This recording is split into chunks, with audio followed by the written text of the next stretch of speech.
आज औक्षण राहिलं. आज आम्ही इथं औक्षण करून घेत बसलो आणि तिथं माझ्या राजाला काय झालं तर या मातीत परत कुठलीच बाई तिच्या नवऱ्याला ववाळायची नाही.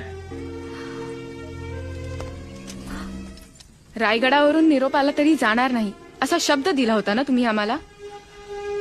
पण निरोप रायगडावरून आलाच नाहीये पुरी, रायगडात साठी आलाय. त्यामुळं आज जर आम्हाला काही झालं तर मोहित्याच्या बायकांनी हातात तलवारी घेऊन सीमेवर जा, कारण हे राज्य व्हावं ही जरी श्रींची इच्छा असली तरी हे स्वराज्य टिकावं ही माझ्या छत्रपतींची इच्छा होती. जय भवानी. जय शिवाजी.